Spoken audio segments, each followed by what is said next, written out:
All right, welcome back to Agency Journey. This is your host, Gray MacKenzie from Zen Pilot. And this week, I've got the pleasure of bringing on my friend and longtime friend of the podcast here, Karl Sakas. Karl is the author of Work Less, Earn More, How to Escape the Daily Grind of Agency Ownership. He also wrote Made to Lead. He wrote The In-Demand Marketing Agency, more than 400 articles. Karl, that's a lot on agency management. Karl's a tremendous help to agency owners who are looking to scale profitably. So, Karl, welcome back to Agency Journey. Great to be here. I'm super excited to dig into the latest book. I did 3 reads of it. The first one was just skimming kind of the chapter, like quick glance through. And I was like, hey, let me just understand the structure here and where Karl's going. Probably a week later, had a weekend away. And so that was one of the books that came with me and actually read the whole thing. But right before I was going to say last weekend, but we had a team offsite. So actually it was the day before, before heading out, but kind of skimmed through it for a third time. And with any of these books, you pick up something new every time that you digest or read it. But tell me a little bit about the motivation for Work Less, Earn More. Where did it come from? And I've got some specific questions around the book itself that run by you as well. In my work as an agency advisor, I noticed a theme, which is that agency owners that I was working with ultimately wanted to work less and earn more. I suppose everyone does, but agency owners are in a unique position to make that happen. The challenge is it requires a change from business as usual. And so based on my work directly with hundreds of clients all over the world, I was looking for patterns, looking for tools and steps and techniques to help people get there. And I put that into the book that became Work Less, Earn More. Yeah. For some of those, like the main patterns or principles, how do you, like someone says, Karl, okay, that sounds great. How do I work less, earn more? What's the answer? Start by getting clear on where you want to go. For instance, if we think of a continuum, lifestyle agency is at one end, equity, doing an exit is at the other. Where do you fall on that?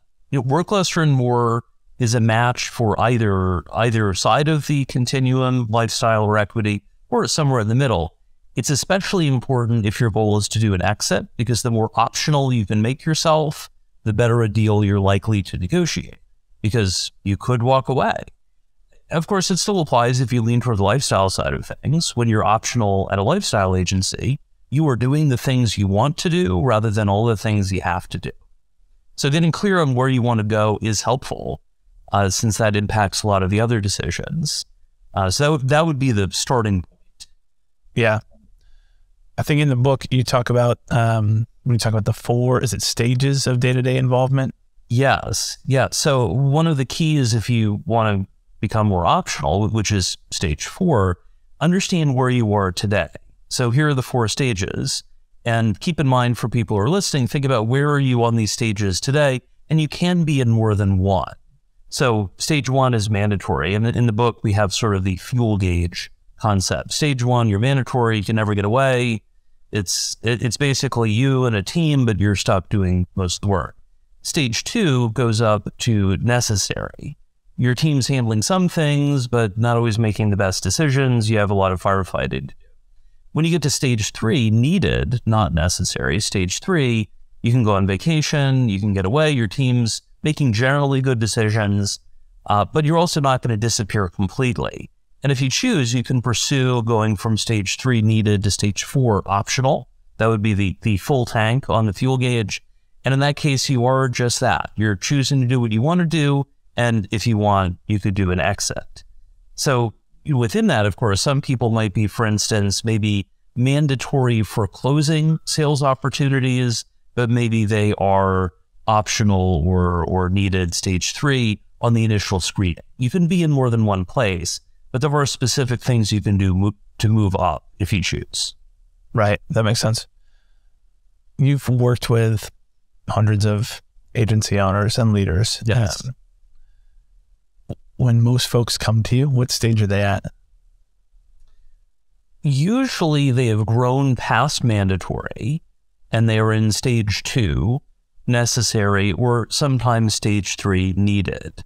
For instance, a client came to me a couple of years ago. They had heard me speak at one of my inbound talks, and they were doing a lot of things really well, but ultimately the owners wanted to sell, and they weren't in a position to do that. They were still serving as CEO and COO. They had people who had potential to move up, but they were still sorting through that. And so in that case, for them, it was going from needed to optional with several years to do, right? You're not going to make that jump right away. But ultimately, I help them outline a succession plan, and I'm currently taking them through that now. Other people may be more of, kind of hair on fire situation, where they're in stage 2 and they're necessary and they're trying to get to needed stage 3. In that case, that still involves delegation and might involve building systems. Hopefully they have their project management, agency management system at that point, kind of thing. So usually people have moved past mandatory to either stage 2 or stage 3. Yeah. You talk a good amount in the book about growing your support team, enlisting your team as part of this mission, kind of all this stuff. And I'm sure you hear or sense the objection from people that growing my team might help me work less, but how does that make me earn more at the same time? Yeah. How do you deal with that friction as agency owners kind of process that it's possible to have your team come in and create more wealth for themselves while at the same time they're working less? Some of the reluctance I hear about delegation is, as you mentioned, around people saying, well, I'm having to pay people more, there's more money out the door. The assumption is that if you're hiring more people, they are either highly billable, and so you're billing them out for far more than you're typically paying them, or they're in a role that serves in a multiplier effect. Like the first time an agency hires a project manager, they should be profitable, but they may not be enormously profitable, except, congrats, now they can coordinate 5 or 10 other people who are way more billable. That's the multiplier effect. Same thing is true, for instance, if you have someone that you're promoting, maybe they're not going to a manager role, but they're going to a lead role, like a lead developer, lead marketing strategist, that kind of thing. Part of their time is to now mentor the more junior team members. So although their senior billables may have gone down a bit, they're helping improve the billability of everyone that they're supporting. Same thing is true about adding middle management, right? You don't want to overdo it. You don't want to make the agency top heavy. But if you think about span of control, how many people are reporting to each person, the ideal is in the neighborhood of 5 to 7 people. So, for people listening, if you've got 10 people reporting to you and you're stressed out, that's part of why. And it may make sense to start adding some hierarchy if things are super flat in terms of the org structure. That can be a big factor, right? So generally, if you're hiring people, they should either be directly profitable or indirectly profitable. Like say if you're hiring your first salesperson, they're going to be billing nothing, but hopefully they're producing hundreds of thousands, if not millions of dollars in revenue that you as the owner didn't have to personally generate all of that yourself. Yeah. So the book, I didn't mention, the website to go get the book is worklessearnmorebook.com, right? Yes. So if you go to worklessearnmorebook.com, that has all of the links to Amazon sites worldwide. You can get it in your choice of Kindle, paperback, or hardcover. That website, worklessearnmorebook.com, also it has a way to download a free chapter if you want a preview of the book, as well as get the free companion workbook, 40 plus pages, to help you implement what you're reading about. I want to shift to the coaching side. We'll come back to the book as well. Yeah. But, your first step is like, get really clear on what do you want? I think so much of life is figuring out what do we really want? Yes. And I'm curious, how much as you're coaching agency owners and leaders, how much are you having to help them kind of calibrate what they want? I remember feeling like the first year, 13 years ago, running our agency, my goodness, if I could make $100,000 a year, that would be incredible. Yes. Which, if I told you, hey, look, we're running this marketing agency, we've got 4 people, our goal is to get to 10, and boy, I'd be thrilled with $100,000 between salary and distributions. internal Karl would be chuckling like, naive Gray. There's a lot of opportunity, but how often are you helping folks to recalibrate what their goals are, or just understand what's even possible? Sometimes that starts when people reach out to me at the very beginning to see, are we matched to work together? And there are usually a couple categories. Some people will get an email and it's like, Karl, I saw you speak at such and such, or I read your book, or I did this or that. I've been following your emails and I need help. And usually in that case, it's sorting out the particulars because they're already familiar with my advice. There are also some people who might be shopping around. They're considering different options, kind of thing. And, either way, part of my intake process is to ask about where have they been, where are they now, and where do they want to go, using my pre-intake questionnaire, which I'm very happy, by the way, when my clients steal a version of that.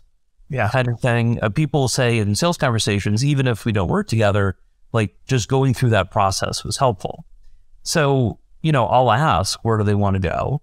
And also not just where do they want to go, but what's the timeline? So sometimes it's, for instance, they might be, $2 million a year in revenue now, and they want to get to $5 million in 5 years. That's doable, right? I mean, it requires work to get there smoothly, kind of thing. It would not be the case, say, several years ago, an agency owner in Canada reached out and said, I want to go from 1 to 5 million in revenue in 1 year with great team retention. I said, going from 1 to 5 million in 1 year is not likely, and it definitely would not be associated with strong team retention. In fact, he apparently had the team working for 4 months, 100 hours a week to double the annualized from $500,000 to $1 million. He was wondering why people were quitting. That was an unreasonable expectation. Or another unreasonable, I was at an event in Colorado a few years ago, speaking about work less, earn more. It is sort of the early days of developing the model. And afterwards, an agency owner said, okay, I want to become fully optional. She was mandatory to, stage 1, necessary now, stage 1 and 2. She wanted to go to stage 4. She was like, I want to be there within a year, and I want to make it so that I am optional, and I only hear from someone, I had to find someone to run the agency, and I'd only hear from them 3 times a year. I said, yeah, she said, and I want someone who's like a promising, rising star, but I only want to pay them $75,000 a year. Yep. And my diplomatic but blunt feedback was, you're probably not going to go from stage 1, stage 2 to stage 4 optional in a year, especially if you don't have that number 2 on board already. And you're probably not going to get them for $75,000 a year. And you're basically expecting them to call you once every 4 months. I mean, this is more like a $200,000 plus person with some degree of profit sharing. And it's going to be hard to find someone from the outside to do that anyway. Well, you're asking them to take on a huge amount of responsibility. When you hire someone externally for that role, you don't know their character. You don't know if you can trust them. You're trusting them with your business. The smarter approach would be, if you have someone existing, get them promoted up. We can build a ramp up plan, things like that. That's doable, but ideally that takes a few years. So yeah, sometimes I am the reality check that people may not always want to hear, but need to hear. Well, I think it could work both ways as well. So I feel like I have this conversation probably less frequently than you do, but still a good amount, where people are just thinking too small. So work less, earn more. Feels like, oh, maybe I can go from 60 hours to 45 hours a week, and maybe I could, make an extra $50,000 a year. And that might be what's right for your situation. That might be realistic in a certain time period. But there's also just a lot of folks who think too small about what's possible. Not your Canadian friend. No, I do look up too high, but it could work both ways. No, you're right. Sometimes I'll see people have smaller goals. For instance, if someone is planning to grow, say, 10% a year out into perpetuity, that's relatively easy or straightforward to do. Like you don't need my help to do that if the goal is 10% kind of thing. Usually I'm hearing from people who want to grow more like 20% annualized, 30%, 50%, which is hard to sustain, although you can easily do that, for a couple of years kind of thing. The thing is, of course, it's their business, right? So maybe someone is like, say, I'm working 40 hours a week now.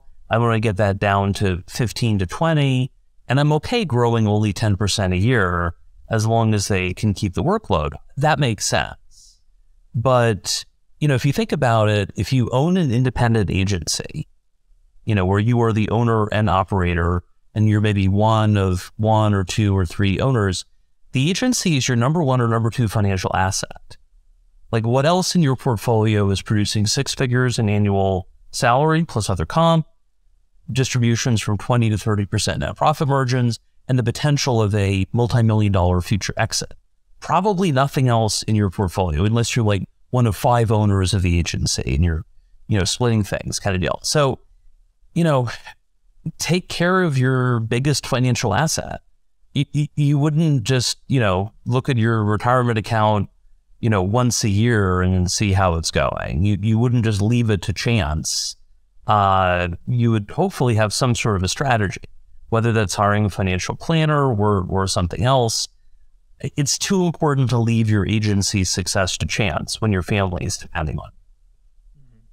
That makes sense. Somewhere like middle-ish of the book, there's a chapter where you talk about strategies and tactics to grow. Yes. And then you talk about choosing your growth strategy. And I'd love it if you could just share a few words about what are the growth opportunities? What do you mean by choosing your growth strategy? In the book, I've identified 25 different tactics for growth. And those are different. Some are more work less oriented, others are more oriented. For instance, one is hiring a second in command if you don't already have someone. Another is around clarifying everyone's job responsibilities. Another might be digging in on clarifying your positioning, where maybe you're internally clear on what your positioning is, but you're not broadcasting that to the world. Like sometimes I'll hear from people and they'll say, we focus on this, these services. And I'm like, that sounds great, but that does not put us on your website. Your website sounds like a generalist agency, like claim being a specialist. So there are 25 of those different options. And the idea in the book is to turn that into a 90-day plan to help you start working on the highest impact things. So the idea is you're going to pick 2 out of the 25 tactics. And I elaborate with additional details on each of these in the book. The key, though, is by picking 1 or 2, you've made a bite-sized commitment to move things forward. You're not making a lifetime commitment. You've got to do a million different things. And also, you're not having to commit 5 years in advance. You know where you want to go. But what can you do in the next 90 days to get you quick wins and or progress toward high-impact results, or perhaps a bit of both? Yeah. That's awesome. What does the ideal client look like for you from a coaching perspective? Typically, they're the owner of an independent agency, digitally oriented, with between 20 and 100 team members. I've worked with agencies anywhere from 1, just getting started person, up to as many as 700. Typically, though, they're in that 20 to 100 range. They've grown. They may have been in business anywhere from a few years to 20 or even 30 years, and the owner is at an inflection point. Maybe it's them as the sole owner and they don't have a strong sounding board. Maybe they have a business partner, but they're both kind of in the same situation sort of deal, and they're wondering what to do next. As one agency owner put it, he's like, all right, I'm up to this point. It's like I'm standing at the end of this road looking across this field, and I can see where I want to go off in the distance. Like I'm imagining like the Emerald City and the Wizard of Oz, right? You can see it off in the distance. He's like, I just need to know, where do I lay the asphalt to extend the road to get to where I want to go as smoothly as possible? And that's where I help. Yeah, that's awesome. Well, I want to grill you with some surprise kind of quick hitting questions. Okay. They're really about agencies. But first, I would just say, I think a description is helpful for people. The book, I definitely recommend buying a copy of the book. And if you're interested in working with Karl or having a conversation with Karl, go to sakasandcompany.com. I think karlsakas.com redirects there, if I'm not mistaken. He will, yes. Yeah, but Okay. that's the The easier one, pay. Yeah. That's right. Karl and Sakas is Sakas. Yep. And go learn more about Karl's agency training and consulting there. But plus tons of free articles, for A million resources up there. yeah. It is, like our internally, so we run on EOS, which relates to a question I'm about to ask you. Yeah. One of the things on our 3-year vision is trying to build, as we grow, part of our growth strategy is expert content. That doesn't mean we're the experts, but we talk to the experts, and we want ZenPilot to be a trusted and known leading authority in the agency ecosystem for operational expertise. What you have on your site is, I think of you, David Baker, Blair Enns, and the Win Without Pitching crew. Like, there's a handful of folks in this space who've done such a good job of putting together those types of resources, and you're definitely one of those. So there's a whole wealth of knowledge for free from Karl there. Okay, so I'm gonna make a hard pivot here, making a hard right turn. Okay. You talk to a lot of agencies, and I'm gonna give you, this is like the rapid fire round. Answers don't have to be super rapid. Sure. But I want to give you some questions that the reality is almost all of these questions matter less. They certainly matter way less than the frequency with which they're asked. So the first question, as an example here, the first question is, what's your favorite of the operating frameworks for agencies that you see adopted? Meaning like EOS, scaling up, system and soul, these types of methodologies. And do you have anything harsh or gracious to say about whatever your favorite or least favorite is? Hey, I love EOS, but I hate this about it. The most common is EOS, the entrepreneurial operating system.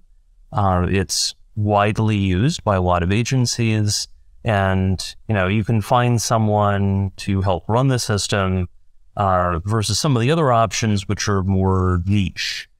The downside, of course, is that EOS is not agency specific. So oftentimes, if clients are on EOS, I'm helping them with the agency pieces that EOS doesn't cover. Client also made an interesting note, reading the book Traction. It's like, okay, I've read all of these different other systems and options, and I put them together to make EOS, but don't you dare look at anything else. Just look at EOS. That was what the agency owner described about it. I think EOS is a good option to explore. It will not solve all of your problems by itself. You still have hard work to do, but that's true of anything in life. Are there, other than scaling up, is there anything else that you see as, like, I see those two the most frequently for sure. Is there anything else that you see at, like, maybe not similar frequency, but is there a clear third place framework? A client used the Great Game of Business, GGOB, which has a lot around transparency about financials and things like that. So that might be one to consider as well. Yeah. That's awesome. I think, and feel free to disagree if you disagree. Obviously, we're running on EOS. Part of that is, hey, this seems like a good fit for our situation. Part of that is that, like, way more clients who we work with use EOS than something else. And boy, it would be awesome if we were running on a similar framework and could help run into some of those obstacles and go through. But I really think, similar to some of these other questions I'm going to ask you, who cares whether it's EOS or scaling up? Like, get the basic. They all have this need to than the specific system. 100%. All right. Well, that's a perfect segue to the next question, which is, what's the hottest tool that you hear people talking about or asking about in the agency ecosystem right now, or set of tools? Currently, ChatGPT. Everyone's talking about it. I see their version 4 of the model just came out, kind of thing. There's also a question of, okay, well, how do we apply this? Yeah. In terms of generative AI and things like that. So I'm like, the way I'm using it, got the 400 plus articles. I have an additional 700 drafts that I've not fully expanded out in articles. Some are just, a sentence or two, other a few hundred words, others could be even longer. And part of my writing process is it helps to be able to talk things through. So whether that's talking through ideas with a client on a call, and then I'm able to identify that as a framework, or with my team. And AI has given me a bit of a writing partner. I've also used Lex.page, which is an AI word processor. And so between using the two of them, it basically gives me an AI writing partner, which is helpful. Doesn't solve everything. I still have to complete everything. And some of the stuff that it comes up with is not right, but it's always easier to edit than create from scratch. Yeah. Is ChatGPT going to put agencies out of business? No, but you better be looking at ways to use it because it can make your life easier. And, like why do things the hard way if you don't have to? Right. That definitely makes sense. I think there's more buzz there. And look at Jasper that a lot of agencies are using, or a newer one like Content at Scale. Lex is kind of a fun one for writing. It gets more integrated into tools. That's ClickUp or Notion, or I use this tool for daily journaling called Reflect.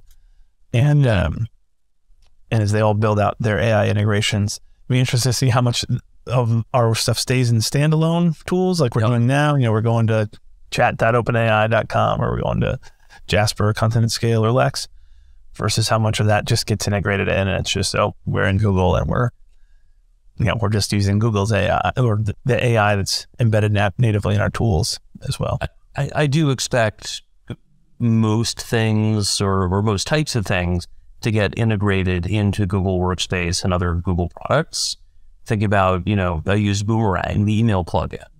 Gmail has a lot of that built in now. Not quite as good, but built in. Things like automated transcription of yourself and things like that. So Google is likely to scoop up or suck up or acquire or what have you, kind of thing. So I'm not sure I'd want to start a startup that is focused on something that Google is going to decide we're going to do that now. Yeah, right. Okay, the next question, this one actually does matter a little bit more than just like, hey, what tool is, should we use ClickUp or should we use Monday or should we use HubSpot or should we use Pipedrive?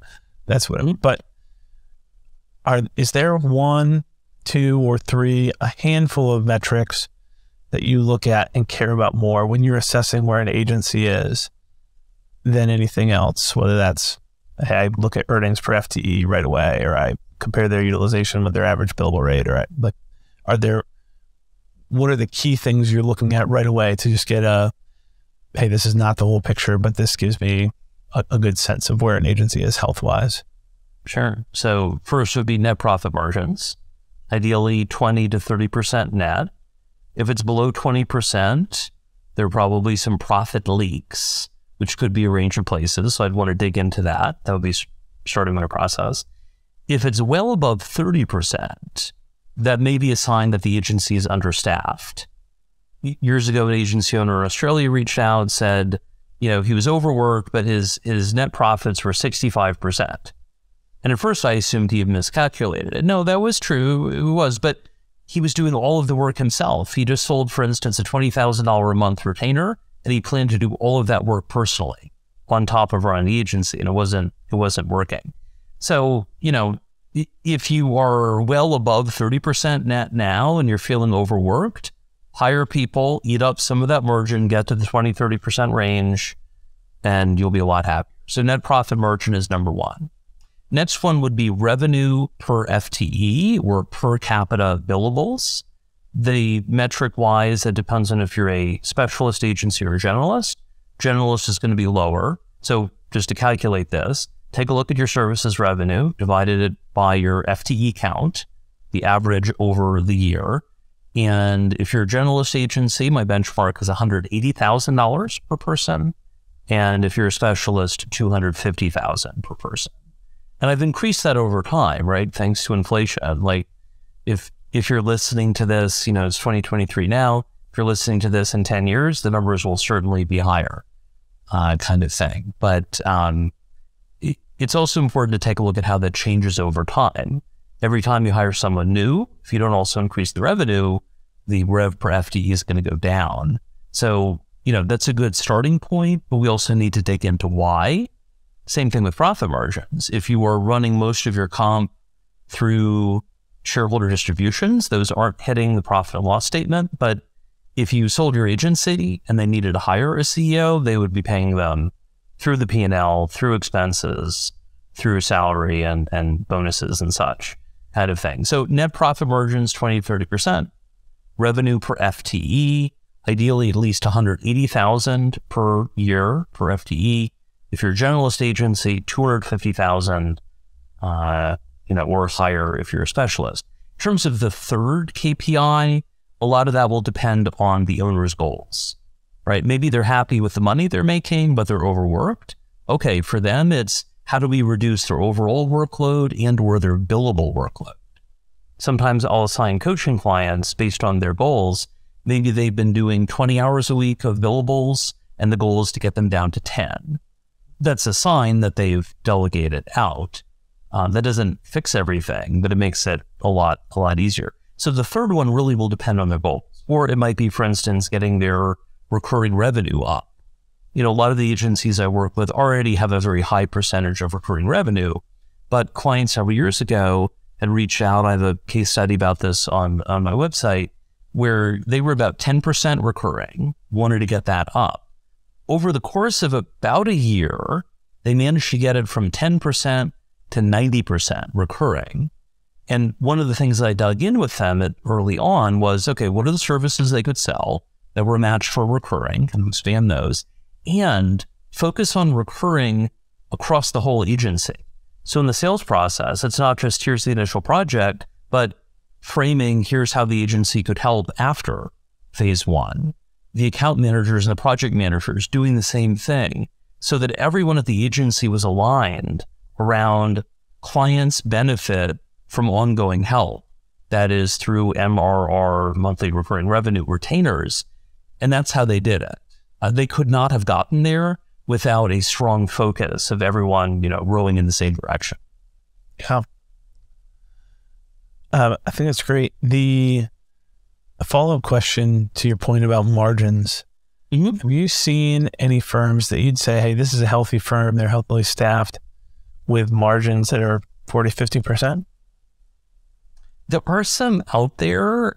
Usually, though, I later see them struggle in different ways, where maybe they've gotten there without a middle management layer, and they've had enough momentum to get there, but then they struggle to keep it up. Yeah. Or maybe they brought in a lot of clients, but there isn't always the quality of the clients, and so client retention is bad. You know, if you're focused on retainer-based clients, ideally you're keeping 80 to 90% or more of your client base each year. I mean, in contrast, I did a project several years ago with a very large agency, and we were focused on something else, but I casually mentioned, you know, that target, ideally keeping 80 to 90%, so no more than 10 to 20% you'll turnover. And the COO just started laughing. And I was like, what's that? They said that their turnover was 100%. They had some clients they kept long-term, but others left within a year. And the issue was they were basically bringing in low-quality opportunities to get short-term revenue, and they weren't able to sustain it. That's not a good way to run a business. Right, that's a challenge. I do wonder, so the most profitable agencies who still have operating metrics, will always tend, to your point about specialist agencies, always tend to be have deep expertise in a very specific area. Yes. And the part of the challenge of sustaining that is that the ecosystem is dynamic. Yes. So today, if you say, I'm an agency, I want to get the most out of our project management, and I want to use this tool called ClickUp, there's a super obvious choice when you start doing the work. Like ZenPilot stands out, and obviously I represent ZenPilot, so hopefully I'll be biased for as long as I'm associated with this company. Yeah, but it's not close if you're an agency. There's not, a ZenPilot 2.0 that's like, hey, this is not quite as good, but they're close to the same thing. But as that ecosystem matures 5 years from now, hopefully we've innovated and we continue to be the clear-cut favorite, but the gap will not be. This is the largest the gap will likely be. The ecosystem will get more competitive. Not necessarily. I don't think that can certainly have downward pricing pressure as well.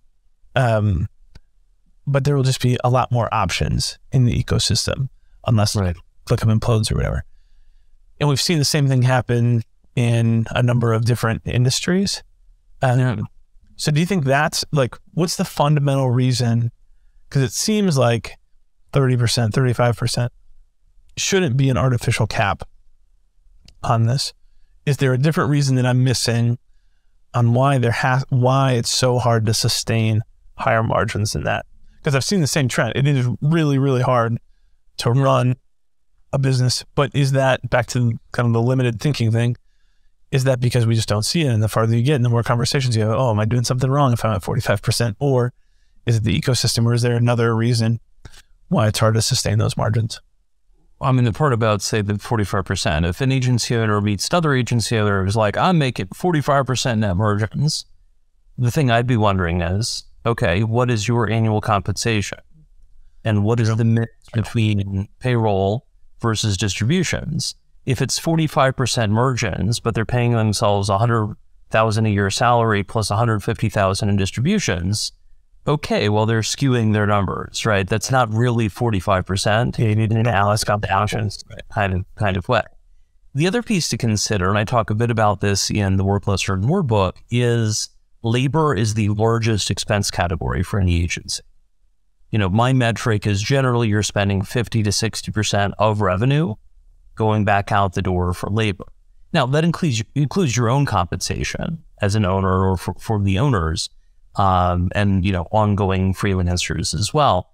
But if you're spending 50 to 60% on labor and maybe it's 20% for overhead, that's only leaving 20 to 30% for net margin. So, if you want to get to 40% sustainable net profit margins, if your team is based in a developed country, you're underpaying people. That's not sustainable.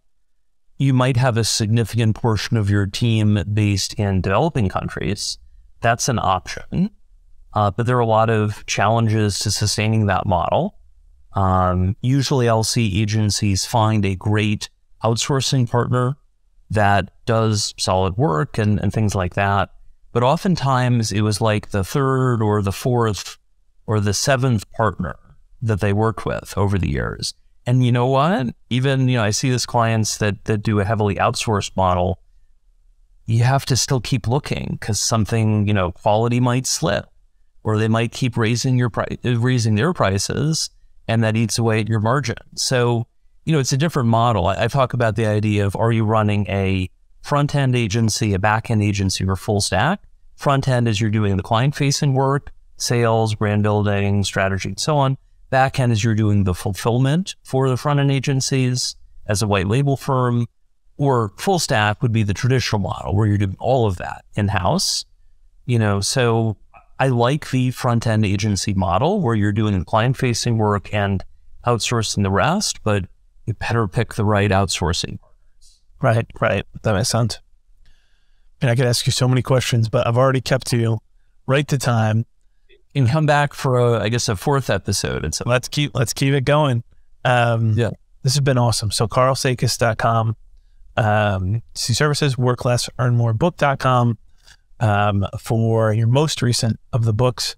This has been really fun, Karl. I'll make sure that we get the links up in the show notes as well. But thanks for being willing to spend another 40 minutes here back with us on Agency Journey. Absolutely. Thank you, and good luck out there, everyone.